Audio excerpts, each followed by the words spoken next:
Welcome. Mr. Chairman, members of the committee, my name is Matthew Lannon. I am a 6th grader at the Wheeler School in Providence.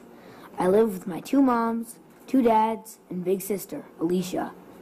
You may hear a lot of negative comments tonight about families like mine, kids being raised by 2 moms or 2 dads, so I think it's important for you to hear from us, not just about us. I know all of you have a big decision to make, and it comes down to one important question. Do you believe that my parents are equal to every other straight couple in Rhode Island? I personally believe everyone is equal, and I hope you will be influenced by my story. In many ways, my parents are exactly like any other couples. It's a classic love story. Their eyes met in a crowded bar, or in this case, all my parents met in church. Catholic church. They fell in love and had kids. Alicia, my amazing sister, and me, yet more amazing. Anyway, back to the love story. Both my moms and my dads have been together for 14 years. When I think about what marriage means to me, I think it's about 2 people that love each other. My parents certainly fit that description. Although they can't legally marry, their commitments are very, very real. My parents have stayed together through sickness, and health, through thick and thin, through good times and bad. 3 years ago, my mom, Jo, had breast cancer. That was one of the bad times. I was in 3rd grade, and I was scared as anything. I thought my mom, who I loved so much, had a possibility of dying.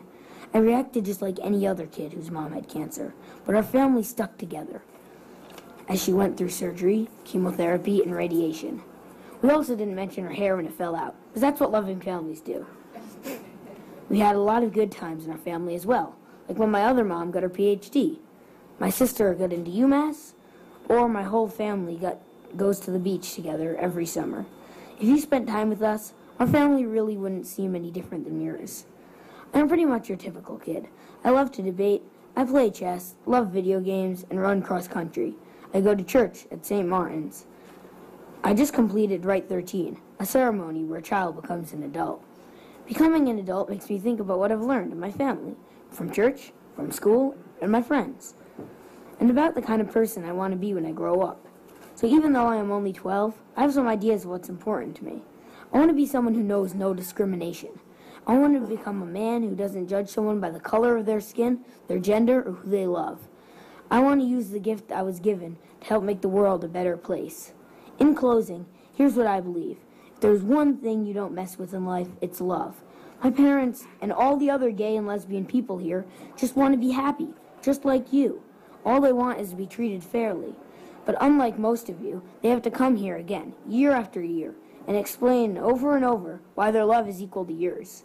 This year, you have the opportunity to change that. I say, choose love.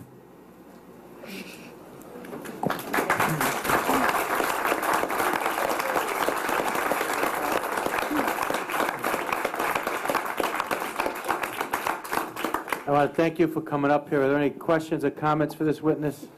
Senator Nessa Bush. Yes, thank you, Mr. Chairman. I'd like to welcome my nephew, my godson, Matthew Lannon. I can't tell you how proud I am of you. You are so articulate, and you are a rock star. Senator Goodwin. Thank you, Mr. Chairman. Thank you for affording me the opportunity. Although I don't sit as a member of this committee anymore, I did for a number of years, and I do miss it. Senator Nessa Bush asked that I stay for Matthew's testimony, and I'm really glad I did. You're awesome, Matthew. Great Thanks. testimony. Senator Hodgson.